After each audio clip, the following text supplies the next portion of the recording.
ये है Gayatri media group और आप देख रहे हैं ताज न्यूज, आईना सच का। नमस्कार, ताज न्यूज के इस बुलेटिन में स्वागत है आपका। मैं हूं मीनू सिंह और आई खबरों की शुरुआत करते हैं सुर्खियों के साथ। थाना बरहन के सहजा गांव में मामूली बात पर दो पक्षों में जमकर चले लाठी डंडे। घटना में आधा दर्जन लोग घायल, पुलिस जुटी छानबीन में। बच्चों के पढ़ने सूत्र की बात मना करने पर निखिल उद्यान में दो पक्षों में हुई फायरिंग। बुजुर्ग महिला की मौत, वृद्धा की बेटी की होनी थी 3 जून को शादी। थाना डौकी के 3 जगहों पर हुआ जमकर विवाद, आधा दर्जन लोगों को आई चोटें, पुलिस कर रही है पूरे मामले की छानबीन।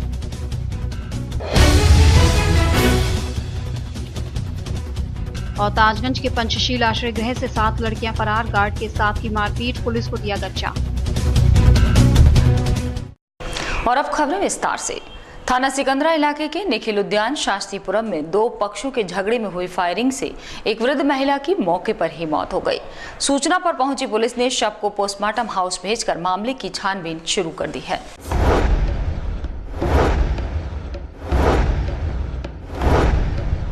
मंगलवार शाम थाना सिकंदरा इलाके के निखिल उद्यान के रहने वाले सुरेश और सुरेंद्र, जो कि आपस में रिश्तेदार हैं। सुरेंद्र के मुताबिक सुरेश अपने पुत्र का विवाह सुरेंद्र की पुत्री से करना चाहता था। विवाह करने से सुरेंद्र ने मना कर दिया। उसी को लेकर शाम को सुरेंद्र जब घर से किसी काम से बाजार जा रहा था, तभी रास्ते में सुरेश की पत्नी अपने पुत्र जीतू के साथ आ रही थी। बीच रास्ते में सुरेंद्र की बाइक रुकवाकर गाली गलौज होने लगी और हाथापाई शुरू कर दी। शोर मचाने पर सुरेंद्र की पत्नी बेटी बचाने पहुंचे, तभी पीछे से आए सुरेश ने बंदूक से 2 फायर किए, जिसमें एक गोली पड़ोस में काम करने जा रही वृद्ध महिला ब्रज रानी को लगी, जिससे उसकी मौके पर ही मौत हो गई। वो बुढ़िया जो काम करने जा रही थी, बेचारी गरीब बुढ़िया थी, और इनमें आपसी रंजिश थी दोनों में, बहुत पहले से चल रही थी। कौन दोनों? जो चौधरी है, पीछे ही रहते हैं निखिल उद्यान में। इसमें जा रहा हूँ बताने के लिए, मैंने कि जल्दी आना बता के। जट वो जीतू और जीतू की मम्मी दोनों आ रहे हैं वहाँ तक रास्ता में। जट मैंने गाड़ी रोक के और मेरा आदमी खींच लिया मोटरसाइकिल पर, और एक औरत ने मेरे को आवाज़ दी कि बहन जी जल्दी आ जाओ, बहन जी जल्दी आओ, जल्दी आओ, तुम्हारा आदमी कर लो। मैं तो एकदम गई थी, इधर तो मार के खून निकल मार के तेरे मुझे पहुँचो। भाजी के जो भैया आई है, भाजी के जो बहरा पहुँचो सुरेश घर जाने, बंदूक जाए कि बंदूक कहो पूछी न कची, जट बंदूक चला दे। वृद्ध महिला ब्रजरानी की अपनी बेटी की शादी की तैयारियों में जुटी थी। हाल ही में ब्रजरानी ने अपनी बेटी की लग्न सगाई की रस्म पूरी की थी। साथ ही उसकी बेटी की 3 जून को बारात आनी थी, पर उसको क्या पता था कि बेटी को विदा होते वो नहीं देख पाएगी। और आज उसी घर में हंसी खुशी के माहौल में सन्नाटा पसरा हुआ है। वहीं मृतक ब्रजरानी के परिजनों का आरोप है कि गोली जानबूझकर मारी गई है। इनके साले का साला है सुरेश। इन लोगों में शादी को लेकर के कुछ लफड़ा चल रहा था पहले से। सुरेश चाहते थे कि उनके लड़के की शादी या उनके भाई के लड़के की शादी सुरेंद्र की लड़की से हो जाए, तो उनका मकान हमें जो है मिल जाएगा, क्योंकि उनको एक ही लड़की थी। इसके तहत आज झगड़ा हुआ है और झगड़े में सुरेश ने गोली चलाई, जिसमें सुरेंद्र को न लग करके बगल में एक रानी है जो यहीं काम करती हैं, गरीब परिवार की हैं, उनको गोली लगी और उनकी मृत्यु हुई है। घटना की सूचना पर पुलिस के आला अधिकारियों सहित थाने का फोर्स मौके पर पहुंच गया। मौके पर पहुंचे एसपी सिटी राजेश कुमार सिंह ने बताया कि सुरेश अपने बेटे का विवाह सुरेंद्र की पुत्री से जबरन कराकर संपत्ति हड़पना चाहता था, क्योंकि सुरेंद्र के और कोई संतान नहीं है। उसी को लेकर दोनों पक्षों के झगड़े में हुई फायरिंग से काम करने वाली वृद्ध महिला ब्रजरानी की मौत हुई है। पुलिस ने इस पूरी घटना की जानकारी के लिए एक युवक व 2 महिला को हिरासत में लेकर पूछताछ शुरू कर दी है। थाना सिकंदरा के शास्त्रीपुरम में उस वक्त सनसनी फैल गई, जो अज्ञात बदमाशों ने एक महिला को गोली मारकर हत्या कर दी। सूचना मिलने पर पहुंची पुलिस ने सबको कब्जे में लेकर पोस्टमार्टम भेज दिया है। बदमाशों की तलाश शुरू कर दी है। मुस्तकीम, ताज न्यूज, आगरा। थाना बरहन के सहजा गांव में दीवार को लेकर 2 पक्षों में विवाद हो गया। दोनों पक्षों में जमकर लाठी डंडे चले। इस घटना में करीब आधा दर्जन लोग घायल हुए हैं। मौके पर पहुंची पुलिस ने घायलों को जिला अस्पताल में भर्ती कराया है। घटना मंगलवार देर रात की है। थाना बरहन इलाके के सहजा गांव में एक मकान की दीवार को लेकर 2 पक्षों में विवाद हो गया। विवाद इतना बढ़ गया कि दोनों तरफ से जमकर लाठी डंडे चले। दोनों पक्षों का आरोप है कि दीवार को लेकर कई दिन से विवाद चला रहा है। प्रथम पक्ष राज बहादुर की तरफ से घटना में 2 लोग गंभीर रूप से घायल हैं। वहीं दूसरे पक्ष यानी गुलाब सिंह की ओर से 4 लोग। पुलिस ने दोनों पक्षों की तहरीर पर मुकदमा दर्ज कर आगे की कार्रवाई शुरू कर दी है।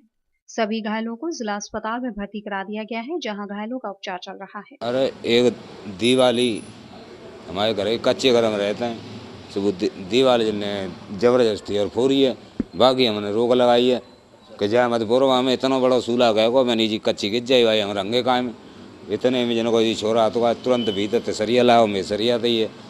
ये हुआ था वो दीवार पुराने बुजुर्गों की, तो वो चप्पट मेरी लगी हुई है ईंट की, बाकी सहारे लग रही थी, उसे मैं उपाट रहा था। मैंने ये बोलो कि भैया मत उपाटो, तो भैया 4 आदमी बुला के फैसला कर लो। 4 आदमी आए, इतने जो हमारे ऊपर एंड को सतर है वो, मैं बैठो बाहर। अब मैंने कि भाई लल्लू एंड मत शांति से काम ले ले भैया, कायू लड़ाई वहाँ आपसी कोई फायदा ना हासिल। तो जाने मेरे यहाँ आके वो मार दीजिए सरिया, कितने लोग और बुढ़िया के चाबू मारो। देखो वो शराब पिए हैं, पल्लो तो छोटे, हाँ शराब दारू पिए हुए भाई। मंगलवार देर शाम थाना डौकी के कुंडौल में मामूली बात पर अलग अलग 3 जगहों पर विवाद हुआ। इन घटनाओं में करीब आधा दर्जन लोग घायल हुए हैं।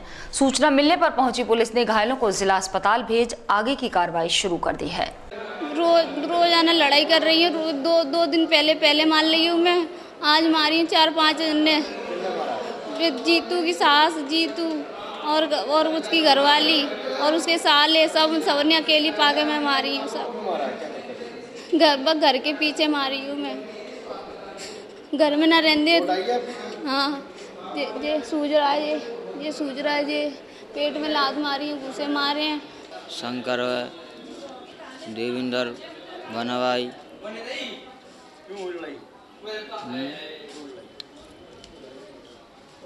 जो करो।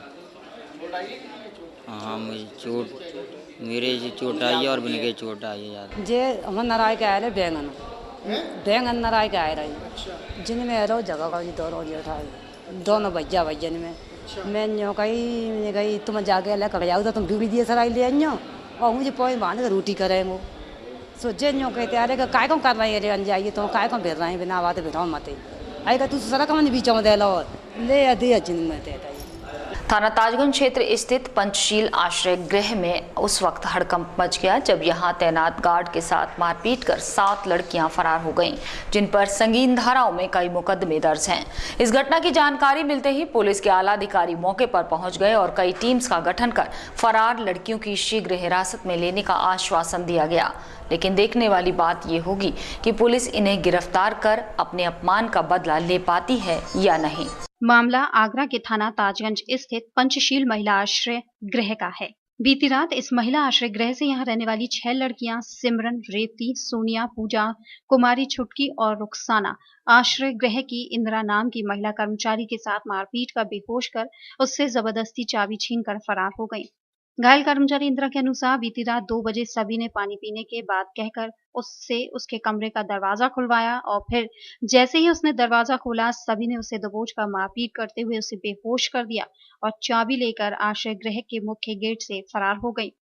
आश्रय गृह के निदेशक बताते हैं कि होश में आने के बाद महिला कर्मचारी ने उन्हें फोन पर पूरी जानकारी दी, जिसके बाद उन्होंने आकर पूरे मामले को पुलिस से अवगत कराया। उन्होंने बताया कि ये सभी लड़कियां अनाथ थीं जिनका कोई आसरा नहीं था, कुछ फुटपाथ पर रहती थी। इनको यहाँ रखकर आश्रय दिया जाता है। विगत कुछ माह पहले ही इन सभी को यहाँ लाया गया था। इनमें से 4 आगरा और 2 हरियाणा की थी। हमने उनके आगरा पते पर भी छानबीन कराई, लेकिन किसी का कुछ पता नहीं चला। उनको शक है कि रुखसाना नाम की फरार युवती ने ही ये पूरा ताना बाना बुना है। उसका ही बॉयफ्रेंड यहाँ उससे मिलने आया करता था। हम उससे भी पूछताछ कर रहे हैं। वह जो बालिकाएं रहती हैं जो निराश्रित बेसहारा या आ जाती हैं जो फुटपाथ पर रहते हैं उनको शेल्टर दिया जाता है। तो रात के करीब जो कर्मचारी अंदर होगा उससे पानी वगैरह मांगा। 2-3 लड़की ऐसी थी जो कि असामाजिक तत्व कह लो या जो है परेशान करने वाली कह लो, तो वो जो है 19-20 साल की थी, है ना, वो रहती थी। तो वो जो माता पिता के यहाँ नहीं आना चाह रहे थे, वो जाना चाहती थी जो जिसको चाहती थी। उधर इस घटना के संज्ञान में आने के बाद आगरा प्रशासन भी हरकत में आ गया। उन्होंने मामले को गंभीरता से लेते हुए जांच की बात कही है और शीघ्र ही लड़कियों की रिकवरी की बात कही। बहुत गंभीर प्रकृति का है। अगर किसी आश्रय स्थल से कोई जिसको हमने आश्रय दिया है अगर वही लोग भाग जाएं, ये गंभीर प्रकरण है। अभी संज्ञान में आया है, इसकी हम लोग जाँच कराएंगे। जो भी दोषी होगा उसके खिलाफ कार्रवाई कराएंगे और जो लड़कियां गायब हैं उनको हम लोग रिकवर कराएंगे। ऐसा नहीं है कि इस पंचशील आश्रय गृह का ये कोई पहला मामला है। इससे 2 साल पहले भी 2 लड़कियां यहां से भाग गई थी, जिनको बाद में बरामद कर लिया गया था। उस समय भी आश्रय गृह प्रशासन पर सवालिया निशान खड़े हुए थे। अब देखना यह होगा कि इस बार प्रशासन इस मामले को कितनी गंभीरता से लेता है। ताजनगरी के थाना जगदीशपुरा इलाके में मकान के विवाद के चलते केंद्रीय मानव संसाधन विकास राज्य मंत्री प्रोफेसर रामशंकर कठेरिया के निजी सचिव रविंद्र कठेरिया के घर पर बाइक सवार हमलावरों ने देर रात हमला बोला। देर रात घर पहुंचे हमलावरों ने दरवाजा खोलते ही ताबड़तोड़ फायरिंग शुरू कर दी, जिसमें मंत्री के निजी सचिव का पुत्र गोली लगने से घायल हुआ। गोली लगते ही हमलावर धमकी भरा पत्र घर में फेंक कर फरार हो गए। दरअसल मूल रूप से बाह के रहने वाले रविंद्र कठेरिया 3-4 साल से आवास विकास कॉलोनी सेक्टर 3 में स्थित एक मकान में रहते हैं। इस मकान पर सिरसागंज निवासी संतोष अपना दावा करते चले आ रहे हैं। सोमवार को रविंद्र फरह में प्रधानमंत्री के कार्यक्रम से घर वापस लौटे। खाना खाने के बाद वो लेट गए। इसके बाद देर रात किसी ने उनका दरवाजा खटखटाया। उनके बड़े बेटे राहुल ने जैसे ही दरवाजा खोला, सामने से एक युवक हाथ में हथियार लिए खड़ा था। दरवाजा खोलते ही हमलावर युवक घर में दाखिल हुआ और राहुल पर गोली चला दी। ये गोली राहुल की दाहिनी जांघ में लगी। इसके बाद वो जमीन पर गिर पड़ा। रविंद्र कठेरिया के अनुसार हमलावरों की संख्या करीब 5 थी। इनमें से एक घर में घुसा था, अन्य सभी घर के बाहर खड़े थे। राहुल के गोली मारने के बाद हमलावरों ने कई राउंड ताबड़तोड़ फायरिंग की। गनीमत रही कि गोली और किसी को नहीं लगी। हमलावर ने रविंद्र के घर में एक धमकी भरा पत्र भी फेंका है। हमलावरों के इस अंदाज से परिवार दहशत में आ गया। घायलों को लेकर परिजन एसएन इमरजेंसी पहुंच गए। गोली मारने के पीछे एक विवाद है मकान का। जिस मकान में मैं रह रहा हूँ, उस मकान को मैंने खरीदा था 2010 में मालती देवी से। 2012 में संतोष ने उसका बैनामा, मेरे पास एग्रीमेंट था, संतोष के पास बैनामा उसने करा लिया मालती देवी से। उसके बाद से ही लगातार ये मेरे घर पे जो है आकर के मुझे धमका रहा है कि मेरा मकान खाली करो, मेरा ये करो, मेरा वो करो। मेरे पास तमाम दुनिया भर के थ्रेड, मैं हर चिट्ठी लिख करके प्रशासन को दे। घटना की सूचना मिलते ही सीओ लोहा मंडी सलमान ताज पाटिल भी पहुंच गए। उनका कहना है कि मामला मकान के विवाद का है। तहरीर के मुताबिक मुकदमा दर्ज कर आवश्यक कार्रवाई की जाएगी। ये रंजिशन वो मकान के विवाद के चलते संतोष सिंह का ने ये गोली मारने का काम किया। घर में एक लेटर भी छोड़ा है जिसकी जांच पुलिस कर रही है। तो इसमें 307 का मुकदमा लिखा जाएगा और जो भी संदिग्ध लोग हैं उनसे पूछताछ की जाएगी और उनका इसमें अगर वो शामिल है तो गिरफ्तार करके उन्हें जेल भेजा जाएगा। देर रात हुए इस जानलेवा हमले के बाद भाजपा नेताओं में भारी आक्रोश है, जिसके बाद सभी ने जल्द आरोपियों की गिरफ्तारी की मांग की है। सिकंदरा के आवास विकास कॉलोनी के सेक्टर 3 में कल भाजपा नेता के घर पर देर रात को हमला हुआ था, जिसमें उनके पुत्र को गोली लगी थी। इस मामले को लेकर भाजपा नेताओं में खासा आक्रोश है, लेकिन पुलिस इस पूरे मामले को प्रॉपर्टी के लेन देन से जोड़कर देख रही है। अब देखना होगा पुलिस हमलावरों को कब तक गिरफ्तार कर पाती है। कैमरा पर्सन भारती मिश्रा के साथ साजिद, ताज न्यूज आगरा। ताजनगरी आगरा में फेसबुक पर लफ्ज़-ए-हाथ का मामला सामने आया है। फेसबुक और व्हाट्सएप सोशल साइट्स जिससे अब तक कई लड़कियां गलत युवकों के जाल में फंसकर आत्महत्या तक कर चुकी हैं। आगरा के एक मुस्लिम युवक ने इसी फेसबुक को अपनी कमाई और हवस को पूरा करने का साधन बनाया। युवक ने कई फर्जी साइट्स के माध्यम से दर्जनों लड़कियों को अपने जाल में फंसाया। पुलिस ने फिलहाल आरोपी युवक के खिलाफ मुकदमा लिख उसे गिरफ्तार कर लिया है। फेसबुक ने कितनी ही जिंदगियों को संवारा है तो कितनों को बेसहारा भी किया है। आज फेसबुक पर तमाम फर्जी आईडी बनाकर युवक भोली भाली लड़कियों को प्यार के जाल में फंसाकर उन्हें ब्लैकमेल कर पैसा ऐंठते हैं। आगरा का यूसुफ नाम का युवक जिसने पैसा कमाने का जरिया बनाया फेसबुक को। यूसुफ ने 25 फर्जी हिंदू नामों से आईडी बनाई और फिर उसके माध्यम से दर्जनों लड़कियों को प्यार के जाल में फंसाया। इन लड़कियों को प्यार के माध्यम से फंसाकर उनका यौन शोषण से लेकर पैसा भी लिया। यूसुफ ने कई लड़कियों को शिकार बनाने के साथ उनका फोटो और वीडियो बनाए, फिर उनसे ब्लैकमेल कर लाखों रुपए ठगे। ये बहुत पुरानी प्रॉब्लम है फेसबुक पे। हमने, अगर आप देखते हो कि हमने इस तरह के कई अवेयरनेस प्रोग्राम स्कूल्स और कॉलेजेस में किए हैं, लोगों को सचेत किया है। ये लोग प्रेडेटर्स कहलाते हैं, ये स्टॉकर्स कहलाते हैं। ये एनोनिमिटी का फ़ायदा उठाते हैं, इस बात की एनोनिमिटी की बस गए आईडी बना ली और मित्रता कर ली। ये जो मित्रता करने का जो एक पागलपन और क्रेज़ बच्चों में सवार है, ये उसके नतीजे हैं साहब। इन्हें 2 मिनट में तो उनको दोस्ती हो जाती है ऑनलाइन। ये भी नहीं देखते हैं कि वो किससे को ऐड कर रहे हैं, उसके पीछे कौन बैठा है, और वो फिर बात करते करते मित्रता करते हैं और फिर वो स्टॉकिंग करते हैं। स्टॉकिंग मतलब हो गया कि पहले आपकी कमज़ोरी समझते हैं। उसने देखा ये जो बच्ची है ये जॉब करना चाहती है, ये जॉब करना चाहती है, तो चलो इसको लाओ कैसे फंसाया जाए। यूसुफ ने आशु नाम से एक आईडी बनाकर एसएससी करने वाली एक छात्रा को प्यार के जाल में फंसाया। अपने को कोटक महिंद्रा कंपनी का डायरेक्टर बताया। छात्रा को नौकरी दिलाने के नाम से 20,000 रुपए भी लिए। एक दिन युवती को एक गेस्ट हाउस में बुलाकर उसके साथ दुराचार की कोशिश भी की। इस घटना के बाद छात्रा ने पुलिस की मदद से एक मुकदमा थाना रकाबगंज में दर्ज कराया तो पुलिस ने आरोपी यूसुफ को साइबर सेल की मदद से गिरफ्तार कर लिया। यूसुफ ने छात्रा का फोटो खींचकर उसे फेसबुक और यूट्यूब पर अपलोड की धमकी दी। अब पुलिस ने उसकी सारी फर्जी आईडियों को जब्त कर ब्लॉक कर दिया है। संज्ञान में आया था हम लोगों के और हमारी साइबर सेल ने बहुत अच्छा काम किया है, जिसमें संबंधित व्यक्ति को अरेस्ट किया जा चुका है। फर्जी आईडी कई बना करके लड़कियों से चैटिंग करना, उनको अपने जाल में फंसाना, उनको ब्लैकमेल करना, ये सब वो कार्य कर रहा था। बहरहाल ताज नगरी आगरा में लव जिहाद का फेसबुक का पहला मामला नहीं। ऐसी पूर्व में कई घटनाएं सामने आ चुकी हैं कि किसी मुस्लिम युवक ने हिंदू युवती को अपने जाल में फंसाया और बाद में ब्लैकमेल कर छोड़ दिया। लेकिन इस मामले से स्कूल कॉलेजेस की छात्राओं को एक सीख लेनी चाहिए कि वो जो भी करें उसे पूरी जानकारी के साथ करें। में लव जिहाद का एक और मामला उस वक्त सामने आया जब एक युवती ने थाना रकाबगंज पुलिस को शिकायत की कि एक युवक फर्जी नाम से फेसबुक पर आईडी बनाकर उसके साथ अश्लील संबंध बनाने की बात कह रहा है और लगातार उसे परेशान कर रहा है। जिसके बाद पुलिस ने इस पूरे मामले की तहकीकात की तो मामला सही पाया गया। पुलिस ने युवती की शिकायत पर उस युवक को गिरफ्तार कर लिया है और लगातार उसकी छानबीन की जा रही है। अब देखना होगा पुलिस उस युवक के खिलाफ किस तरह की कार्रवाई करती है। कैमरा पर्सन मारुति मिश्रा के साथ साजिद, ताज न्यूज आगरा। खबरों का सिलसिला लगातार चल रहा है, लेकिन वक्त तो चला है एक छोटा सा ब्रेक लेने का।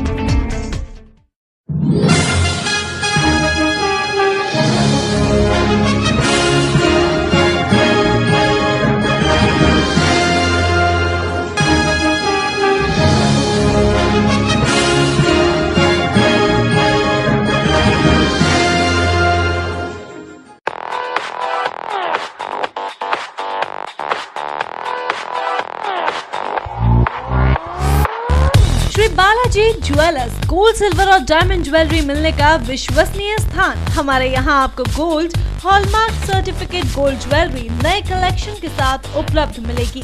संपर्क करें Shri Balaji jewellers, Fortune tower near Kargil petrol pump, Agra. Phone number 9719 333 563 और 9759 333 992।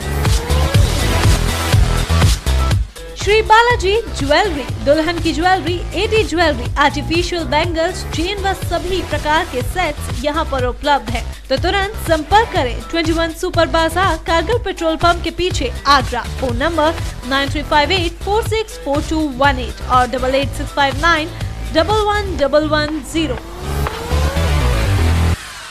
नंदिनी ग्रुप का एक और कदम, नंदिनी स्टेट। अब कागारौल में एक ऐसी कॉलोनी जहां आप पा सकते हैं पक्की सड़क, स्वच्छ जल, बिजली की सुनिश्चित आपूर्ति, हरे भरे पार्क, भव्य मंदिर, कॉमर्शियल प्लॉट और दुकान, वो भी बहुत कम कीमत में। ये सब सुविधा कागारौल में गेट बंद कॉलोनी यानी नंदिनी स्टेट में।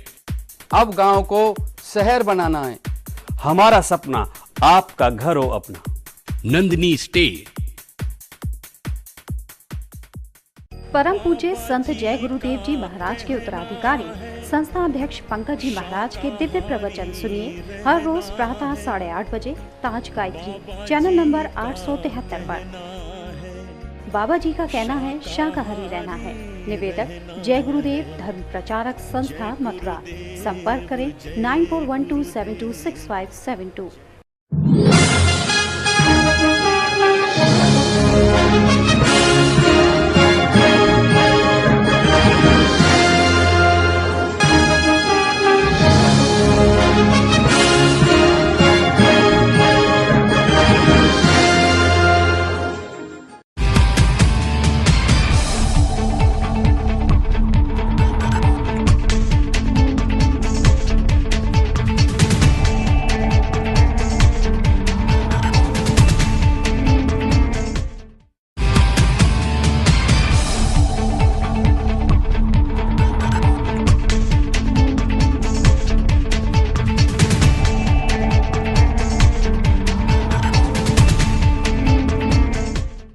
अब ब्रेक के बाद अगली खबर।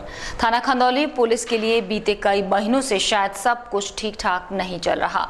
यही वजह रही होगी कि थाना परिसर में ही हवन का आयोजन किया गया, जिसमें थाने में तैनात थाना अध्यक्ष, दरोगा और सिपाही शामिल हुए। अब सब कुछ सामान्य हो जाए, लेकिन किसे पता था कि भगवान की दृष्टि अभी भी थाने के विपरीत ही है। और इसी बीच थाना क्षेत्र में बेखौफ बदमाशों ने किसान से दिन दहाड़े 50,000 की लूट को अंजाम दे सनसनी फैला दी। खबर थाने पहुंचने पर थाने में अफरा तफरी मच गई। ताजनगरी आगरा की पुलिस भगवान की पूजा हवन में लगी है। शायद भगवान प्रसन्न हो जाएं और थाना क्षेत्र में ना तो क्राइम और ना ही आला अधिकारियों की पुलिस वालों पर गाज गिरे। ये नजारा है थाना खंदौली परिसर का, जहां थाने के एसओ, थाने में तैनात सब इंस्पेक्टर और सिपाही सभी हवन कर भगवान को प्रसन्न करने में लगे हैं। ये हवन थाना परिसर में बने स्टेशन अफसर के सरकारी आवास पर हो रहा है। सभी सिपाही, दरोगा हवन कुंड में मंत्रोच्चारण कर आहुति दे रहे हैं। हमसे किसी ने कैमरे पर कोई बात नहीं की, लेकिन पिछले 3 माह में थाना खंदौली से कई थानाध्यक्ष, कई सब इंस्पेक्टर और कई सिपाही लाइन हाजिर और सस्पेंड हो चुके थे। तो शायद पुलिसकर्मी भगवान की शरण में जा पहुंचा, भगवान की पूजा हवन शुरू कर दिया। हवन के बाद सभी पुलिसकर्मी मंदिर गए और वहां भी पूजा अर्चना की। लेकिन जिस समय थाना परिसर में हवन चल रहा था, उस वक्त भी किस्मत इन पुलिसकर्मियों के विपरीत ही चल रही थी, क्योंकि उस समय बदमाश बेखौफ थे और थाना खंदौली इलाके में एक किसान से बाइक सवार बदमाशों ने हथियारों के बल पर 50,000 की लूट की घटना को अंजाम दे दिया, जिसकी सूचना मिलते ही खंदौली पुलिस को सकते में डाल दिया और घटना की जानकारी के लिए वो दौड़ लगाने लगी। एक पुरानी कहावत है कि सर मुड़ाते ही ओले पड़ना, और ये कहावत आज थाना खंदौली पुलिस पर एकदम सही साबित हुई। आपको बता दें, आज दोपहर को थाना खंदौली पर आज एक हवन का आयोजन किया गया था, जिसमें थाना अध्यक्ष सहित तमाम दरोगा और सिपाही मौजूद थे। ये हवन यहाँ थाने की थाना क्षेत्र के अंदर जिस तरीके से लगातार वारदातें हो रही हैं, उसकी शांति के लिए किया जाता, लेकिन हवन के दौरान ही एक बदमाश ने यहाँ पर एक किसान से 50,000 रुपये की लूट कर डाली, जिसके बाद पूरे थाने में अफरा तफरी मच गई। अब देखना होगा थाना खंदौली क्षेत्र में इन वारदातों का सिलसिला कब तक रुक पाता है।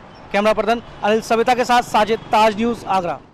कलेक्ट्रेट में संपन्न हुई मीटिंग के दौरान जिलाधिकारी ने कसे अधीनस्थ अधिकारियों के पेच, जिन्होंने प्रशासनिक कार्यों में ढिलाई के लिए उनसे नाराजगी जताई। विभागीय कामों की समीक्षा करते हुए डीएम पंकज कुमार ने सभी अधिकारियों से उनकी प्रोग्रेस रिपोर्ट मांगी, जिसमें अपेक्षित रफ्तार न पाए जाने पर संबंधित विभाग की जमकर क्लास ली गई। जिलाधिकारी पंकज कुमार की अध्यक्षता में मंगलवार के दिन कई मीटिंग्स चली, जिसमें उन्होंने संबंधित विभाग के अधिकारियों की प्रोग्रेस जानने की कोशिश की, लेकिन कई बैठकों के बाद विभिन्न विभागों की कार्यशैली से जिलाधिकारी को कतई फील गुड नहीं हुआ। फिर चाहे वो कस्तूरबा गांधी विद्यालय से जुड़ी कार्य योजना हो या फिर उद्योग बंधु की बैठक का एजेंडा, एडीएम पंकज कुमार ने एक एक कर सभी अधिकारियों से उनके कामों पर चर्चा कर समीक्षा की।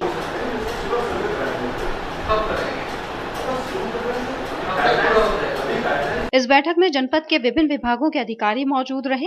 डीएम पंकज कुमार ने सभी अफसरों को शासन की सख्ती का हवाला दिया और उसकी सभी योजनाओं का सही मायनों में अमलीकरण सुनिश्चित करने के निर्देश भी दिए। इस बैठक में विभागों के अधिकारियों को डीएम की फटकार का सामना भी करना पड़ गया। पानी की बर्बादी करने वाले आरओ के खिलाफ प्रशासन करेगा सख्त कार्रवाई। भीषण गर्मी के चलते बढ़ते पानी की किल्लत को ध्यान में रखकर ये निर्णय लिया गया है, जिसमें वाटर हार्वेस्टर के बगैर संचालित आरओज का चिन्हित किया जाएगा। फूड एंड ड्रग अथॉरिटी के मुताबिक नियम विरुद्ध तरीके से चल रहे आरओज के खिलाफ कार्रवाई की जाएगी। आगरा में पड़ रही गर्मी का तापमान क्या बढ़ा कि फूड एंड ड्रग अथॉरिटी का पारा भी चढ़ने लगा है, जिसके अधिकारी अब पानी की थैली से लेकर जगह जगह आरओज चलाने वालों के खिलाफ कार्रवाई करने की तैयारी में है। विभागीय लोगों के मुताबिक प्रशासन ने ऐसे आरओ संचालकों पर नाराजगी जाहिर की है, जो बड़े पैमाने पर पानी की बर्बादी कर रहे हैं और उनके यहाँ वाटर हार्वेस्ट तक की व्यवस्था नहीं है। विभाग के वरिष्ठ अधिकारी बताते हैं कि पहले भी उनकी टीम ने कई जगह कार्रवाई की है और एक बार फिर उनके द्वारा इस प्रकार का सर्वे कराया जा रहा है, जिसके जरिए ऐसे आरओज को चिन्हित किया जा रहा है जो नियमों की अनदेखी कर रहे हैं। डेजिग्नेटेड ऑफिसर राम नरेश यादव की माने तो ऐसे सभी आरओज को सील कर दिए जाने के निर्देश हैं। ये पानी के प्लांट्स अगर जितने भी चल रहे हैं, निश्चित है विभाग के द्वारा इनको कोई सर्टिफिकेशन नहीं दिया गया है, लेकिन पब्लिक इंटरेस्ट में इनको टच नहीं कर रहे हैं, क्योंकि अगर हम इनको बंद कराते हैं या लीगल एक्शन लेते हैं, निश्चित है कि जनता को परेशानी होगी। शासन भी इस बात से शासन को बताया जा चुका है, शासन स्तर पर उस पर मंथन चल रहा है कि इनको लीगलाइज किया जाए ना किया जाए या कैसे किया जाए। हमें जब निर्देश मिलेंगे उस हिसाब से हम कार्रवाई करेंगे। लेकिन फिलहाल ये चल रहे हैं और अगर कोई प्लांट इस समय जो प्राइमा फेसी हम जो देख रहे हैं प्लांट्स को, ये देख रहे हैं कि अगर कोई प्लांट्स ऐसा है जहाँ पानी की बर्बादी हो रही है बिना वाटर हार्वेस्टर के, तो ऐसे प्लांट्स को हम इससे सीज कर देते हैं। एनजीटी और कोर्ट से मिली एडीए को 2 दिन की और मोहलत। अपनी कार्रवाई रिपोर्ट को एडीए को मंगलवार को एनजीटी और कोर्ट में पेश करना था। अपनी रिपोर्ट को लेकर पहुंचे अधिकारियों को रजिस्ट्रार और कोर्ट ने 28 मई को रिपोर्ट पेश करने के आदेश जारी कर दिए हैं। साथ ही इंजीनियरिंग कॉलेज की सुनवाई भी उसी दिन होनी है। उस मामले में भी कोर्ट अपना फैसला सुनाएगी। अब तक आंखें मूंद कर डूब क्षेत्र में हो रहे निर्माणों पर चुप्पी साधने वाले अधिकारी एनजीटी और सुप्रीम कोर्ट की सख्ती के बाद भागदौड़ करते नजर आ रहे हैं। एनजीटी और सुप्रीम कोर्ट में 26 मई को होने वाली सुनवाई की तैयारियों में जुटा विभाग रिपोर्ट के साथ सुप्रीम कोर्ट की बेंच में पेश हुआ, लेकिन बेंच के जज स्वतंत्र कुमार के अवकाश पर होने के कारण इसकी सुनवाई रजिस्ट्रार ने की और रिपोर्ट पर अपनी असंतुष्टि जाहिर करते हुए मंडलायुक्त प्रदीप भटनागर, नगर आयुक्त इंद्र विक्रम सिंह और एडीए वीसी को प्रस्तुत होकर रिपोर्ट पेश करने के आदेश जारी किए गए। आदेश जारी होने के साथ ही अधिकारी भी सख्ते में आ गए, जिस पर वकील द्वारा कोर्ट 2 में फरियाद करते हुए मामला अभी प्रथम चरण में होने का हवाला देते हुए तीनों अधिकारियों को अभी राहत देने की बात कही गई। वकीलों की बहस के बाद कोर्ट में फाइलों के न आने की बात कहते हुए कोर्ट ने अगली सुनवाई के लिए 28 मई को रिपोर्ट के साथ पेश होने के आदेश जारी किए हैं। इतना ही नहीं, आनंद इंजीनियरिंग कॉलेज द्वारा किया गया अवैध निर्माण भी विभाग के लिए मुसीबत बना हुआ है। मामला कोर्ट में विचाराधीन होने के कारण इस मामले की सुनवाई भी 28 मई को होनी है, जिसके बाद विभाग अपनी कार्रवाई शुरू करेगा। आपको बता दें कि आनंद इंजीनियरिंग कॉलेज पर एडीए और नगर निगम की मेहरबानी का अंदाजा आप इसी बात से लगा सकते हैं कि एडीए ने निर्माण पर आंखें मूंद ली हैं, तो वहीं नगर निगम ने आनंद कॉलेज के पीछे की ओर कूड़ा निस्तारण की अनुमति प्रदान कर दी, जबकि कॉलेज निगम की सीमा से बाहर है। बहरहाल अब इस मामले में कोर्ट अपना क्या फैसला सुनाता है, ये देखने वाली बात होगी। शहर में होने वाले जल भराव को रोकने के लिए नगर निगम ने कवायदें शुरू कर दी हैं, जिससे बारिश से पहले नाला सफाई अभियान को चलाकर शहर में होने वाले जल भराव को रोका जा सके। नगला काजीपाड़ा, नाला बिजली घर, नाला मंटोला सहित नगर आयुक्त ने कई बड़े नालों का निरीक्षण किया और अधीनस्थों को अभियान में गंभीरता लाने के आदेश दिए। बारिश से पहले नालों की सफाई नगर निगम के लिए चुनौती बनी हुई है। नगर निगम ने जून के अंत तक ये काम पूरा करने की कवायद शुरू कर दी है। हालांकि 1 महीने में सभी नालों की सफाई हो पाना चुनौती भरा काम है।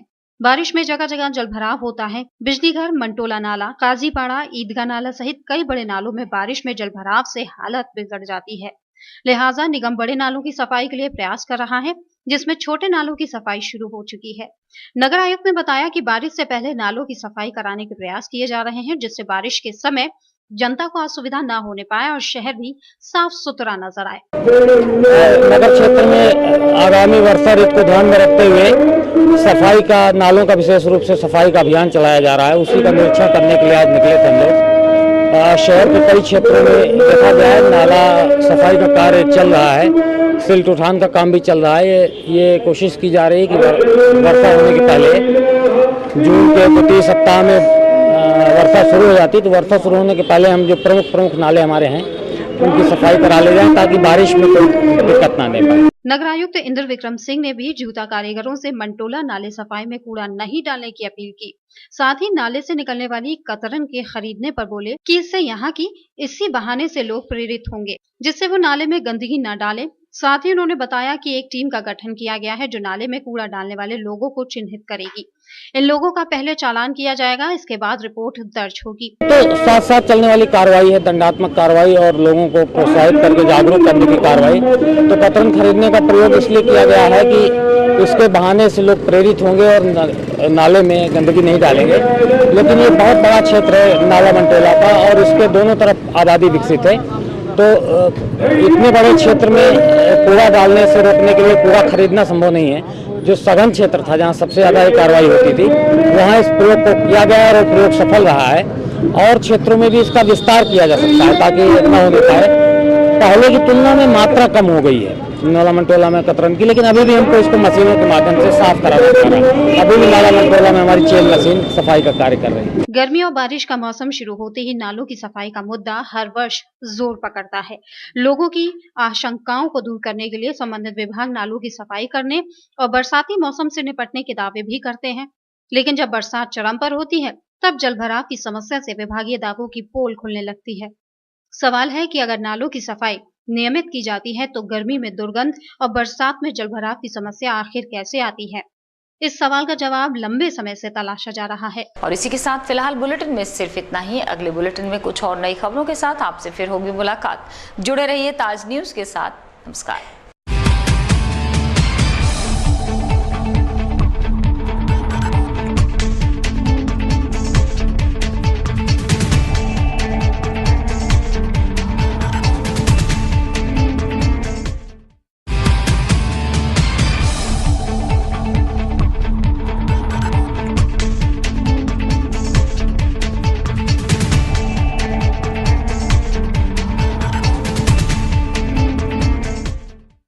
ये है गायत्री मीडिया ग्रुप और आप देख रहे हैं ताज न्यूज, आईना सच का।